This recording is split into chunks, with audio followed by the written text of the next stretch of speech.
ça vous a arrivé, vous ne sentez rien du tout. Ni à Dieu, ni aux hommes. Tout est sec et sèche. Et vous demandez, est-ce que Dieu a démélangé de la terre? Est-ce que ça vous a arrivé une fois? Vous ne sentez pas l'Esprit de Dieu, vous ne sentez pas la présence de Dieu, vous ne sentez pas que Dieu est avec vous. Tout est sec et sèche et tendu. Et vous venez à l'église, vous ne sentez pas non plus Dieu dans l'église. Même quand on prie pour vous, vous se demandez, est-ce que ce prier maintenant est un oiseau? Parce que vous ne sentez rien. Et quand tu vois les gens tomber, et ça t'étonne, qu'est-ce qui fait ces gens tomber? On t'impose la main, tu es agdigba. Est-ce que ça vous est arrivé là où vous êtes séché et sec dans l'esprit? Et quand vous tournez à gauche, à droite, même quand vous chantez, c'est comme celui qui est enflammé. Comme celui, tu sais, quand tu parles enflammé là, tu ne le sens pas.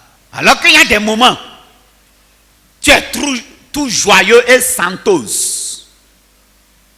De tout sens que Dieu est descendu aujourd'hui. What shall I render unto Jehovah?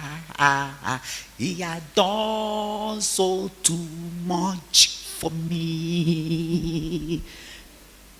Tu le sens quoi? Mais au contraire, autres gens chantent la même chanson. On dit, what shall I narekele na narekele mo narekele. Il ne sent rien. Est-ce que ça vous est arrivé ce moment une fois là où tout est sec, sèche, tendu ou séché? Et tu veux prier, tout à genoux au nom de Jésus, c'est comme il est parti. Et tu n'as pas envie de venir à l'église. Parce que, vraiment, ce n'est pas la peine. Ça vous est arrivé. Ce moment est un moment très important de votre vie que Dieu est en train d'ouvrir. Mais le diable ayant su, il vous a donné ce qu'on appelle l'esprit de lourdeur. Et l'esprit de lourdeur, c'est pour vous donner le doute, afin que vous pouvez douter ce que Dieu est en train de faire dans l'immédiat. Allons dans le livre de Hébreux 11, verset 6. Or, sans la foi, il est impossible de lui être agréable. Il n'a pas dit avec sentiment. On ne perçoit pas Dieu par sentiment. On le perçoit par la foi. Malgré tes sentiments, ça ne veut rien dire. Quand tu sentais l'autre fois, qu'est-ce qui s'est produit dans ta vie? L'autre fois que tu sentais,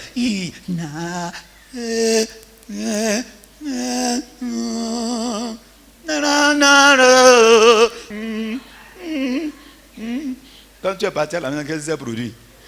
Rien. C'est pour te dire que c'est ton émotion. On ne touche pas Dieu par les sentiments. Oubliez à faire des sentiments. Ce n'est pas dans cette affaire.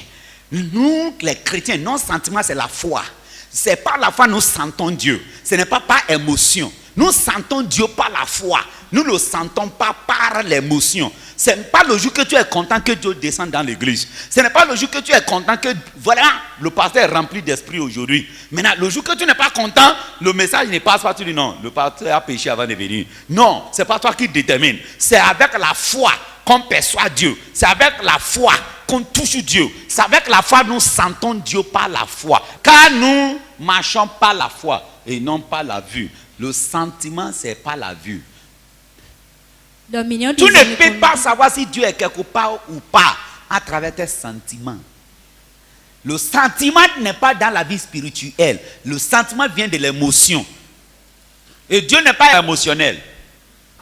La Bible est don, on te donnera. Que tu sens donnable ou indonnable. La loi là, demain, donnant. Tu sens que si je donne maintenant, je vais revenir. Tu obéis seulement. On n'obéit pas la foi, pas les sentiments. On touche Dieu par la foi. Parce que la Bible déclare, oh, sans la foi, c'est impossible d'être agréable avec Dieu. Il n'a pas dit par le sentiment. Donc, n'oubliez pas ce principe. Je peux te composer la foi autrement. La foi est les actes de conviction malgré des événements qui t'entourent. C'est des actes de conviction. C'est des actes de conviction malgré des situations qui t'entourent. La foi, c'est quoi? Je ne me sens pas, mais quand même, je suis en train de le faire. Ça, souvent, là, tu veux décrocher une bénédiction incroyable. L'émotion croit à ceux qui le touchent. La foi croit même à ceux qui ne voient pas. Que tout ça parle aujourd'hui. On te dit prie, tu dis je n'ai pas. Ça ne veut rien dire. Tu peux prier dans le pâle, tu ne sens rien. Prie quand même. Parce que quand tu sentais, ça ne change rien. Maintenant, c'est l'esprit de l'odeur. Quand Dieu veut te faire un miracle, quand les anges, l'esprit est en train de travailler pour toi, l'esprit te donne l'esprit de l'odeur. Pour que tu aies tellement l'odeur. Parle quand même. Tout ça qu'il y a des fois, tu ne sens pas de parler. Saisis ce moment pour dire seulement, je suis un milliardaire. Je ne mourrai pas. C'est sec, hein? Tu ne sens pas ce que tu le dis. Même si tu sentais ce que tu dis, ça n'aura pas d'effet. Ce n'est pas ton sentiment qui détermine si ça aura effet ou pas. C'est le fait que tu as obéi la loi de la foi. Fais ce qui te revient à faire, même si tu ne le sens pas. Tu sentais que je suis dans l'agglomération des bénédictions. La pluie va tomber. La pluie de bonheur. La pluie maritale. La manière que les hommes sont en train de rôder autour de moi. Je sens que le mariage va se passer. Ta bénédiction ne dépend pas des santos. Hébreux 11, 1. Or, la foi est une ferme assurance. C'est une ferme assurance que tu sens négatif, que tu sens positif. La foi domine la foi. La foi n'a aucun de tous ces sentiments, négatifs comme positifs. On ne le sent pas positivement, on ne le sent pas négativement. La foi n'est pas de sentiment. La foi, ce n'est pas sentiment. Donc arrêtez de te condamner et juger l'Église et Dieu. Si Dieu est là, seront ton sentiment. On s'en fout de la manière que tu t'es réveillé. Jésus est toujours Seigneur. Dieu s'en fout de tes préjugements. Jésus demeure le même.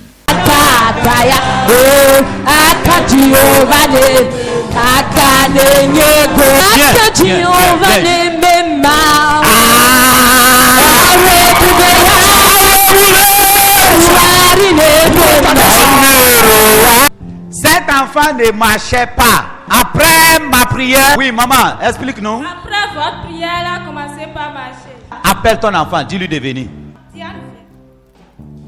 Oui, maman, bon.